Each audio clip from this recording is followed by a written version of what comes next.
Baiklah, Assalamualaikum warahmatullahi wabarakatuh. Selamat siang untuk kita semua. Di sini kami akan eh, membahas mengenai topik kami tentang penanganan gizi gawat daruratan pada ibu menyusui pada mata kuliah Manajemen Pelayanan Makanan dan Gizi dan dengan dosen pengampu Dr. Esi Emilia MSI, Bu Caca Pratiwi STP MSI, dan Dr. Ranus Fatma Tresno Ikhtias MSI. Sebelumnya, kami akan memperkenalkan kelompok kami terlebih dahulu. Kami dari kelompok 6, ada 4 orang, yaitu next Kak, ada Fatia Azahra, ada Netania Limbong, dan saya Nurul Anissa, dan Rindu Diva Kusuma. Next.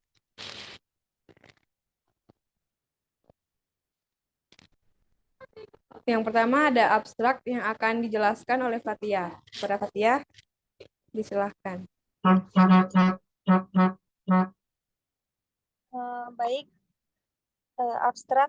Pemberian makanan pada fase ini mempertimbangkan standar ransum pada populasi dan Rapid Health Assessment atau RH merupakan adalah salah satu dari terjadi tauan yang bersama saja dan rasa health atau RH ini. Ibu menyusui banyak mengalami penurunan status gizi, terlepas dari faktor asupan yang memang berkurang.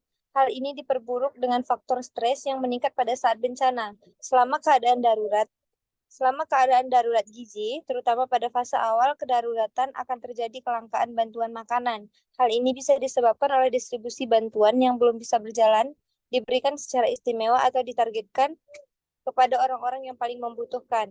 Jenis penelitian ini merupakan deskriptif dengan menggunakan metode kualitatif dengan melakukan pengumpulan jurnal, buku, dan referensi tersebut didapat melalui Google. Data akan dipilih, kemudian dianalisis sampai mencapai tujuan dan hasil yang diinginkan. Selanjutnya saya serahkan kepada moderator.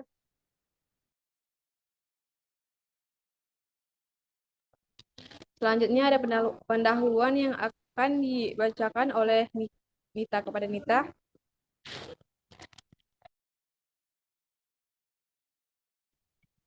Baik, pendahuluan itu ada yang pertama yaitu pentingnya gizi optimal pada masa menyusui. Yaitu ada gizi yang terdapat pada ibu menyusui mendukung kesehatan dan pertumbuhan bayi. Selanjutnya, peran krusial dalam menjaga kualitas dan kuantitas ASI. Yang kedua ada situasi gawat darurat dalam kesehatan ibu menyusui, yaitu kondisi kekurangan gizi atau medis yang memerlukan perhatian segera.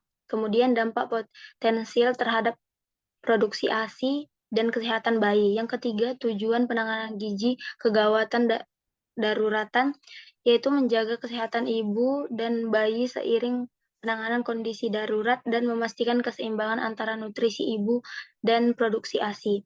Selanjutnya, kompleksitas penanganan dalam konteks menyusui, yaitu berbagai faktor yang perlu dipertimbangkan termasuk status gizi ibu dan bayi dan pendekatan holistik untuk mendukung ibu menyusui dan menanggapi kondisi darurat.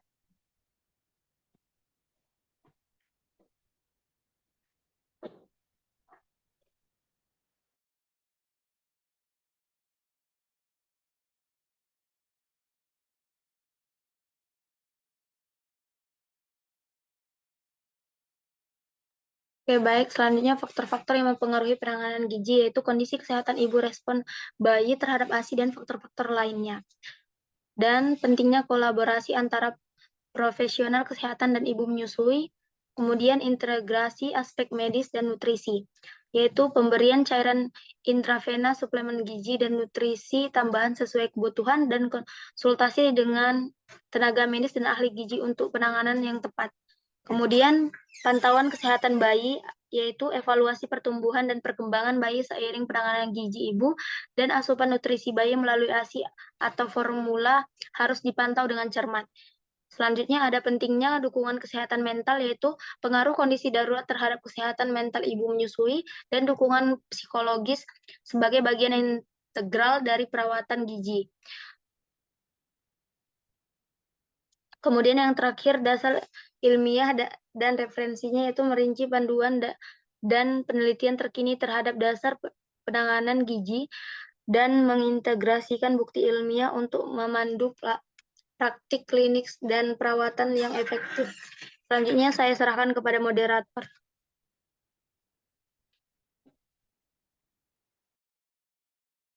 Selanjutnya, metode penelitian. Jenis penelitian ini merupakan deskriptif dengan menggunakan metode kualitatif dengan melakukan pengumpulan jurnal, buku, dan referensi tersebut didapat melalui Google. Data akan dipilih kemudian dianalisis sampai mencapai tujuan dan hasil yang diinginkan.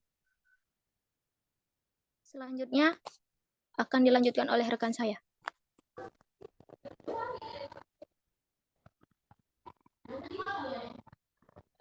Baiklah, kita akan lanjutkan tentang pembahasan satu, yaitu pada saat gawat daruratan bencana, ibu menyusui banyak mengalami penurunan status gizi, terlepas dari faktor asupan yang memang berkurang. Hal ini diperburuk dengan faktor stres yang meningkat pada saat bencana. Selama keadaan darurat gizi, terutama pada fase awal kedaruratan, akan terjadi kelangkaan bantuan makanan. Hal ini bisa disebabkan oleh distribusi bantuan yang belum bisa berjalan secara maksimal. Sehingga pada fase awal bencana, bantuan makanan perlu diberikan secara istimewa atau ditargetkan kepada orang-orang yang paling membutuhkan.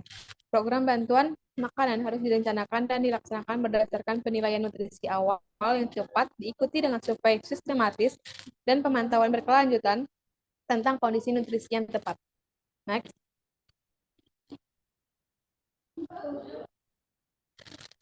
Berbagai indikator dapat digunakan untuk menilai status gizi pada populasi ibu hamil dan menyusui. Yang pertama adalah indeks massa tubuh, digunakan untuk menilai status gizi orang dewasa termasuk ibu menyusui. Yang kedua ada lingkar lengan atas. Lila dapat digunakan sebagai metode alternatif screening awal. Metode ini terutama dapat digunakan pada populasi ibu hamil. Ibu hamil dengan lila kurang dari 23,5 cm mengindikasikan kejadian kurang energi protein pada populasi tersebut. Next. Ruang lingkup kegiatan gizi dalam berbagai fase bencana. Ada pra-bencana program gizi yang dilakukan diantaranya yaitu program pelatihan, pembinaan teknis, dan pendampingan tentang manajemen gizi bencana kepada petugas kesehatan dan petugas pelaksana kegawat daruratan. Sosialisasi kebutuhan gizi pada saat kegawat daruratan bencana, konseling menyusui, konseling makanan pendamping air susu ibu, atau MPASI, pengelolaan gizi pada pra-bencana secara keseluruhan bertujuan untuk mengantisipasi terjadinya bencana serta mengurangi risiko akibat dampak bencana. Next.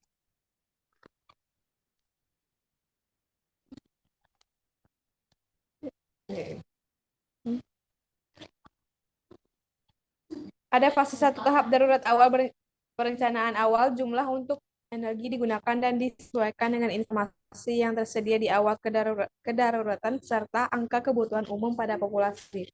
Pemberian makanan pada fase ini mempertimbangkan standar langsung pada populasi dan rapid health assessment. Petugas harus memastikan bahwa ransum mencakup energi, protein, lemak, dan mikronutrien yang cukup untuk memenuhi kebutuhan nutrisi dari semua subkelompok populasi. Jumlah kalori yang terdapat pada ransum bencana harus memenuhi 2.100 kilokalori per orang per hari. Kebutuhan energi yang dibutuhkan tentunya berbeda pada berbagai kelompok populasi. Hal ini bergantung dengan usia, jenis kelamin, berat badan, dan tingkat aktivitas fisik. Next. Fase 2 tahap darurat awal, sudah terdapat informasi yang lebih baik tentang kondisi pengungsi. Terdapat status kesehatan, ada umur, jenis kelamin, penyakit secara keseluruhan pada terdampak bencana. Pada fase ini, angka perencanaan awal untuk energi direvisi dan dinilai ulang lebih lanjut berdasarkan perubahan keadaan selama periode bencana. Pengelolaan gizi yang dilakukan pada fase ini meliputi survei dan pengumpulan data antropometri, penilaian proporsi, status gizi, penetapan jenis kegiatan pengelolaan gizi seperti yang telah dijelaskan sebelumnya, mempertimbangkan hasil dari surveillance, antropometri, dan penyulit aggravating factor. Pada fase ini juga ibu menyusui perlu penambahan energi sekitar 500 kilokalori dan 17 gram protein. Next. Pada transisi darurat merupakan kondisi peralihan atau transisi sebelum dilakukan rehabilitasi dan rekonstruksi kegiatan pengelolaan gizi disesuaikan dengan situasi dan kondisi yang ada. Pasca bencana program gizi meliputi pemantauan dan evaluasi yang merupakan bagian dari surveillance. Hal ini dilakukan untuk dilakukan untuk mengetahui seberapa besar kebutuhan yang diperlukan pada korban dan daerah terdampak.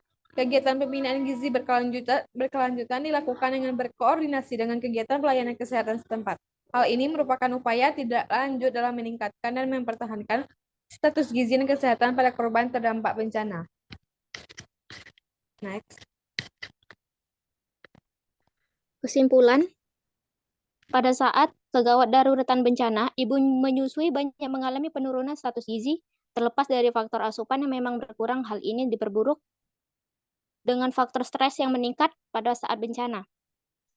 Hal ini bisa disebabkan oleh distribusi bantuan yang belum bisa berjalan secara maksimal, sehingga pada phase awal bencana, bantuan makanan perlu diberikan secara istimewa atau ditargetkan kepada orang-orang yang paling membutuhkan. Berbagai indikator dapat digunakan untuk menilai status gizi pada populasi ibu hamil dan menyusui. Metode ini terutama dapat digunakan pada populasi ibu hamil. Penetapan jenis kegiatan pengelolaan gizi mempertimbangkan hasil dari surveillance, antropometri, dan penyulit. Rekomendasi yang didapatkan dari hasil survei antropometri dan penyulit atau aggravating faktor yaitu situasi serius, yaitu prevalensi balita malnutrisi akut kurang lebih lebih besar dari 15% tanpa faktor penyulit atau 10 sampai 14,9% dengan faktor penyulit. Situasi beresiko jika prevalensi balita malnutrisi akut 10 sampai 14%, 10 sampai 14,9% tanpa faktor penyulit atau 5 sampai 9,9% dengan faktor penyulit. Kegiatan pengelolaan gizi disesuaikan dengan situasi dan kondisi yang ada. Menu ini diberikan ketika bahan bantuan telah lengkap diberikan. Pasca bencana, program gizi meliputi pemantauan dan evaluasi yang merupakan bagian dari surveillance. Hal ini dilakukan untuk mengetahui seberapa besar kebutuhan yang diperlukan pada korban dan daerah terdampak. Next.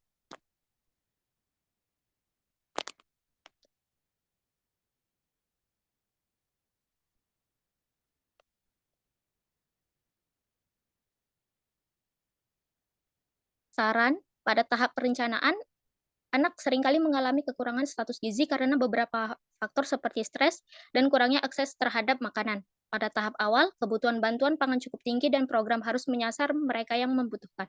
Indikator seperti tekanan darah, massa tanpa lemak, dan tinggi badan tanpa lemak dapat digunakan untuk menentukan status gizi.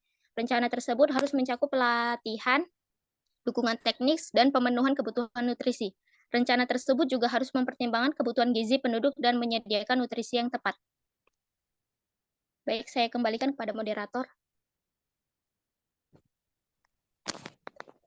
Baik, sekian dari presentasi kelompok kami. Jika ada yang salah, mohon dimaafkan. Terima kasih untuk selamat siang. Assalamualaikum warahmatullahi wabarakatuh.